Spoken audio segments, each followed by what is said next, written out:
5 August সরকার পতনের পর নানা ঘটনা সামনে আসছে। বিভিন্ন রাজনৈতিক প্রেক্ষাপট আলোচনার মধ্যেই সাধারণ মানুষের সমালোচনার খোরাক বাংলাদেশের প্রতিরক্ষা বাহিনীর কাউন্টার টেরোরিজম ইন্টেলিজেন্স ব্যুরো দ্বারা পরিচালিত গোপন আটক কেন্দ্র আয়নাঘর। এছাড়া আরও একটি বিষয় বিভিন্ন সময় নানা মহলে আলোচনার জন্ম দিয়েছে, তা হল সাবেক ডিবি কর্মকর্তা হারুনুর রশিদের ভাত খাওয়ানো। ইতিহাস বলে আয়নাঘর এমন এক জায়গা যেখানে বন্দীদের আটকে রেখে চালানো হতো অমানসিক নির্যাতন। এবার আয়নাঘর নাম পুঁজি করে ছবি নির্মাণের ঘোষণা দিয়েছেন ইন্দুবালা খ্যাত পরিচালক জয় সরকার। এটি প্রযোজনা করছে র্যাবিট এন্টারটেইনমেন্ট। সবকিছু ঠিক থাকলে অক্টোবরেই শুরু হবে সিনেমার শুটিং। এদিকে কার্যালয়ে আসা অতিথি বা আটক ব্যক্তিদের খাওয়ানোর স্থিরচিত্র ও ভিডিও সাবেক ডিবি কর্মকর্তা হারুনুর রশিদ ফেসবুকে প্রচার করতেন।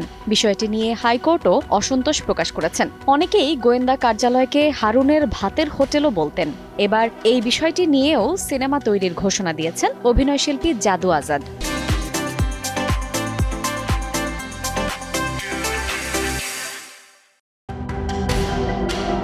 এছাড়াও গত 10 দিনে বেশ কয়েকটি ছবির নাম নিবন্ধিত হয়েছে। এগুলো হলো বদিউল আলমের ভয়ঙ্কর আয়নাঘর, বেলাল সানির পরিবর্তন, জানেসার উসমানের অন্ধকারের আয়নাঘর।